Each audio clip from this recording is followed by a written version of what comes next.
Mexico City, rescuers are unlikely to find any more survivors of Mexico's earthquake still buried in the ruins, the emergency services chief said, with anger rising about a lack of information among relatives of an estimated 40 people still buried under rubble.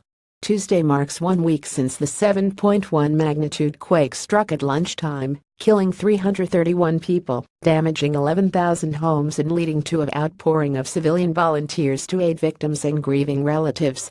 Luis Felipe Puente, coordinator of Mexico's Civil Protection Agency, told Reuters that rescuers would continue handpicking through the debris at no more than 4 sites until Thursday. I can say that at this time it would be unlikely to find someone alive, Puente said, considering that specially trained dogs have yet to pick up the scent of survivors. Dozens of people were still missing, including up to 40 who may have been trapped beneath the collapsed office building in the Roma district of Mexico City.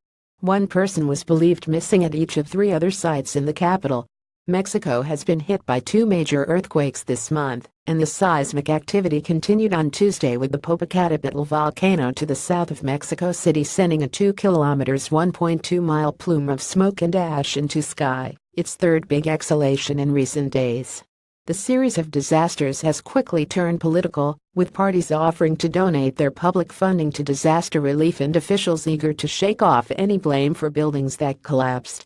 At the office building, relatives protested overnight, increasingly angry at the slow progress there in recovering loved ones and a lack of information that has fed into Mexicans' deep-seated mistrust of official versions of events. They don't give us any information. It's the same every day.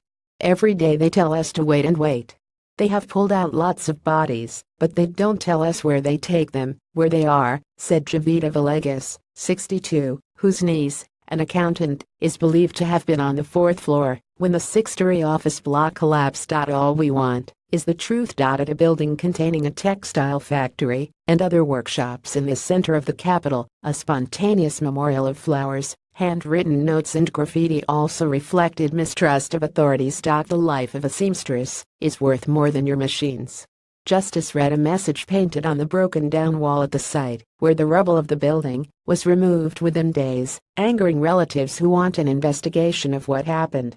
However, others at the Roma office block said they recognized the work was difficult and praised the army and volunteers who worked day and night for a week digging for victims.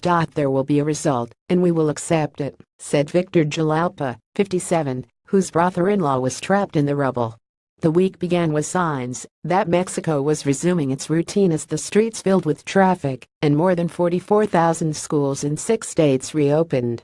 In the capital city, however, only 676 of the more than 8,000 public and private schools resumed classes. The quake, coming exactly 32 years after a 1985 earthquake that killed some 10,000 people, delivered a massive psychological blow that specialists say will take time to overcome. The children are in crisis and don't want to talk. Some kids didn't even remember their own names, said Enriqueta Ortuno, 57, a psychotherapist who has been working with victims in the hard-hit Xochimilco district. Much of the nation's attention was focused on a fallen school in Mexico City, where 19 children and 7 adults died. The top official in the municipality, where the school was located, said the building's paperwork was in order, but that she was investigating the quality of the construction. That school was one of many buildings that prosecutors will investigate, Puente said.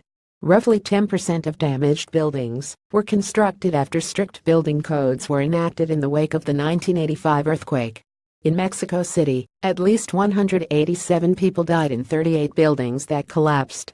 Mayor Miguel Angel Mancera said thousands of families whose homes were now uninhabitable would be offered 3,000 pesos $170 monthly in temporary rent assistance, part of a package aimed at fostering reconstruction in the city. Rescuers have pulled 69 survivors from quake-damaged properties. Puente recognized some deficiencies in coordinating relief efforts, but overall, he said, the government today is an international benchmark.